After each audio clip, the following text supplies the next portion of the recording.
Thank you, Ray.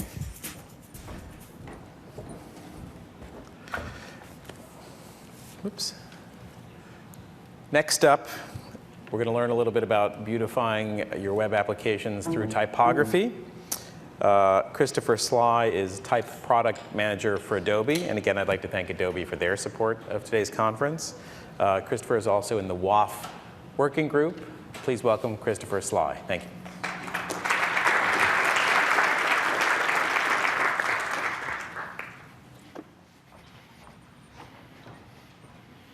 OK, hi.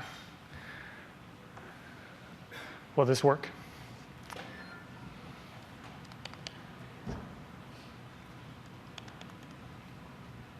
Slides.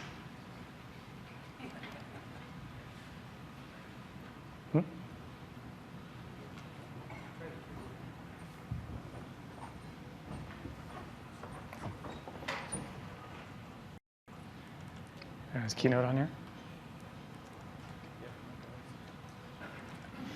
Right.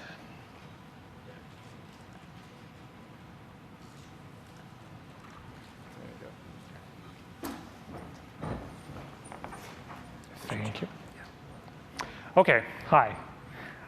I've got 15 minutes to talk about web typography.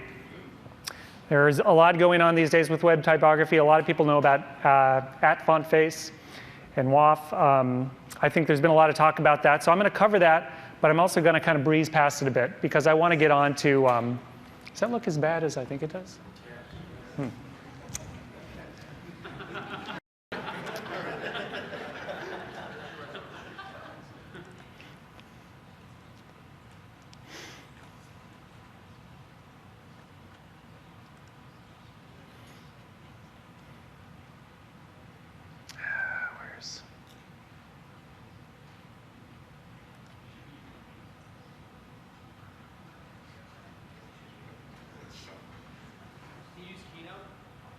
Well, I just had it up there.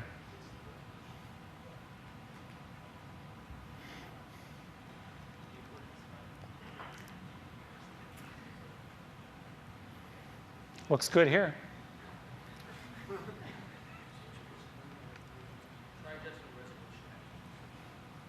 Somebody want to come help with that? I'll just mess it up.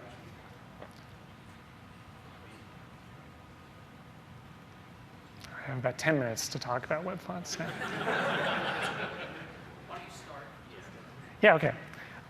So anyway, I want to get on to what I think is kind of becoming more exciting now, and that is rich typographic layout on the web.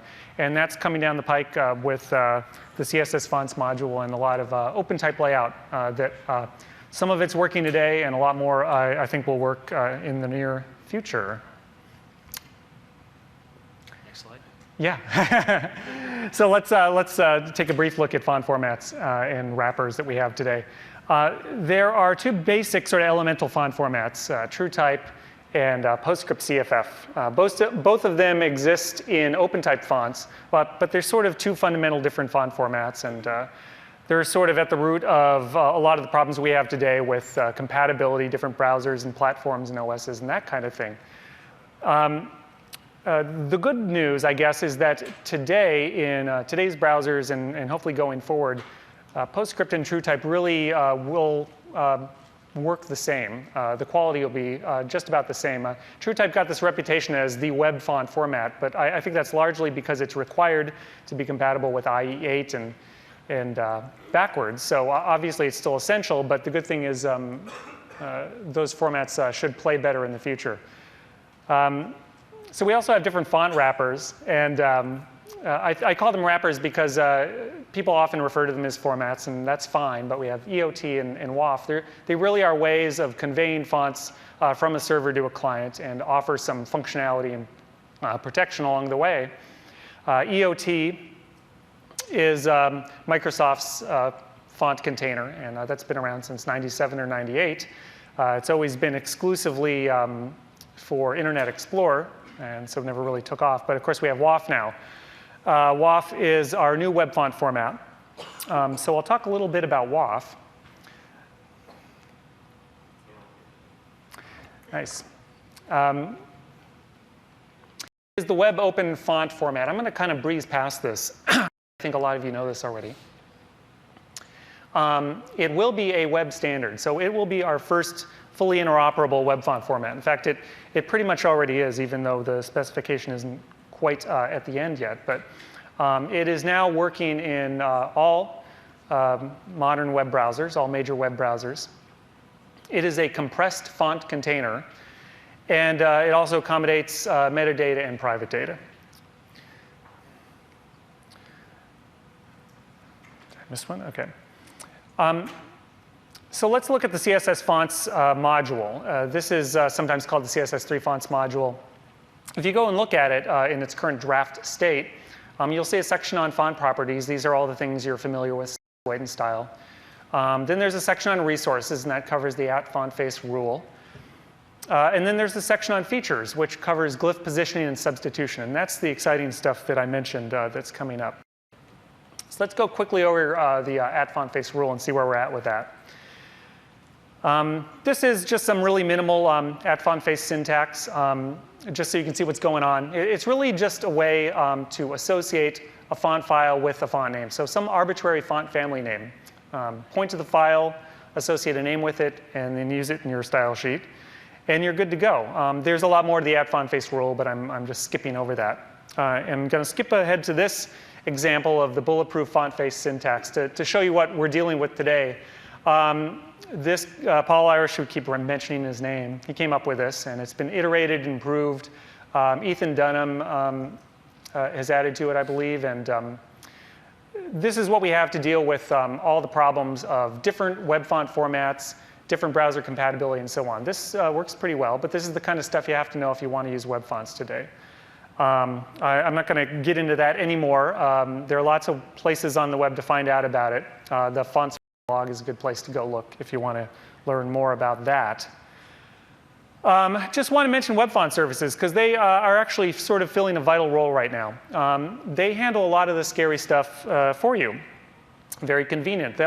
A good web font service will take care of font formats and wrappers for you, make sure they get to the right browser. And they'll add features like subsetting to make fonts smaller. They'll make improvements to loading performance, and they'll also take care of font licensing.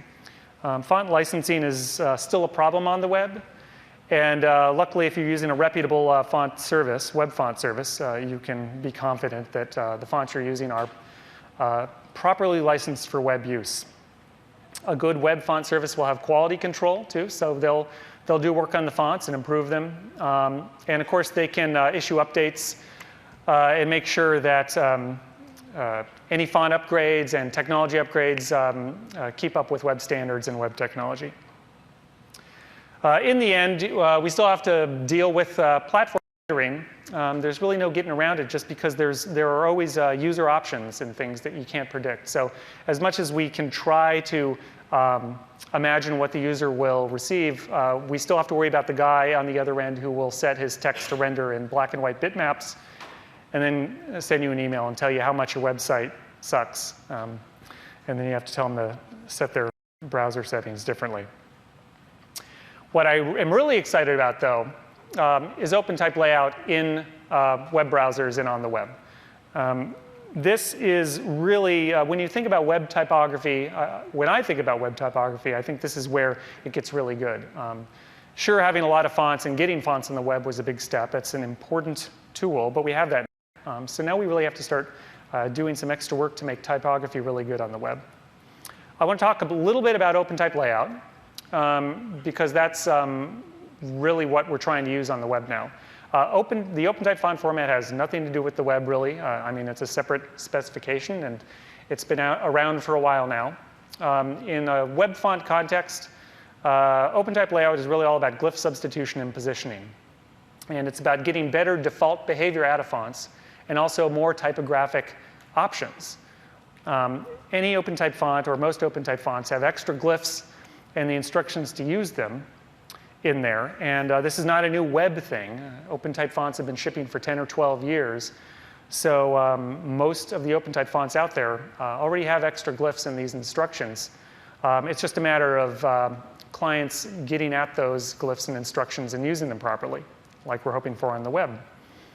A word of caution, subsetting can break things in OpenType layouts. So although we like to subset fonts for the web and make them faster, the second you start ripping parts out of fonts, you can find that OpenType layout stuff breaks. One kind of layout feature in fonts are default layout features. These are the kinds of things we expect to happen automatically. Things you're used to like kerning and ligatures and things that just should happen. These are all part of the designer's intended behavior for the font. So the designer will make the font and the spacing, but really these days the behavior can be a big part of the design. Default layout features are things the designer wants to happen. Luckily, some of these things are handled in current browsers now. I wrote Firefox, Chrome, and Safari up there. Actually, Chrome's wrong. Chrome does not support this property. That's the SVG text rendering property. If you set that to optimize legibility, it should work in Firefox and Safari.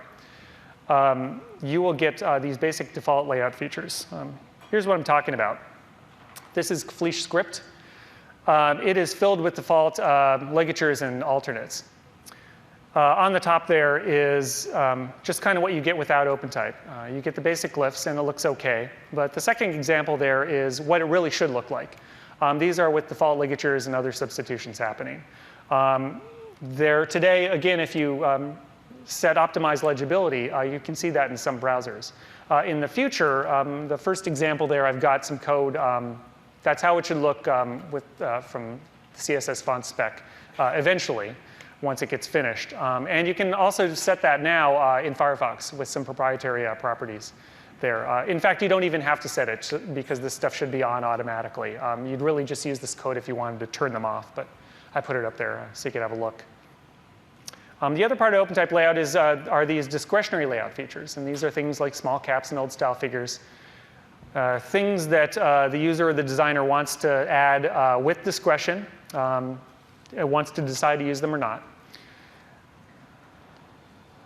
So to sort of pull all this together to get an example of what good typography might look like on the web, I have an example. The top is sort of the crude example. There's no OpenType layout happening in here. I'm using two basic fonts. This is Garamond Premier, and it's just the basic regular font and its italic companion. And you can see that there's not good kerning happening there, and it looks sort of cruddy. Of course, it looks cruddy anyway, because of the rasterization. Sorry. But below that, I've applied a lot of, I'll just call it typography to that. And there are a number of things going on here. It's really not just OpenType features. For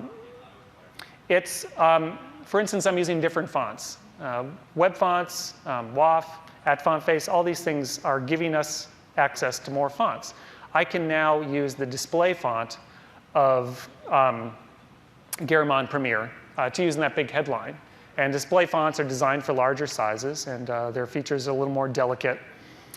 So I can use that there. And the second line is actually a subhead font, and I think I used a medium weight there. And in the text, I'm using actually the caption font, not just the regular font. And caption fonts are interesting because they sort of come out of this print medium. But the way they're designed, they really can work very well on the web because they're spaced a little wider.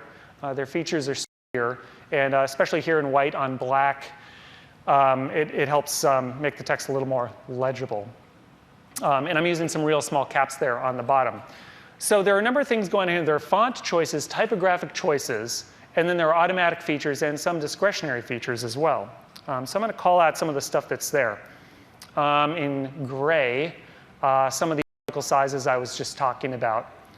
These orange features are automatic features, things that should be happening automatically, like kerning and ligatures that are there. And then all these blue things, these are all discretionary features that we can add now on the web. So things like alternates, old style figures, small caps. There's even a case shift there. There's an OpenType feature that will shift that mid dot up to align better in all caps settings. A nice little touch. And you probably can't see it so well, but this is really the code for that. It's using some of the Mozilla proprietary properties there. Very soon, those should switch over to real standard properties once all that gets settled. And I've actually ripped a few things here like spacing just to make it a little simpler. But that's how it works. It's possible today, at least in Firefox, and some of those features will work in some other browsers too. So it's really about a bunch of stuff coming together. It's about having the proper standards to let this stuff happen. At font face, CSS fonts, all these things getting specified. Then the technology to use them. We now have browsers supporting them, and I assume more browsers will in the future. But really, in the end, it's going to be all about typography. Once we get all this out of the way, designers will be able to do real typography, and then it'll be up to them to make everything on the web look good. So thank you.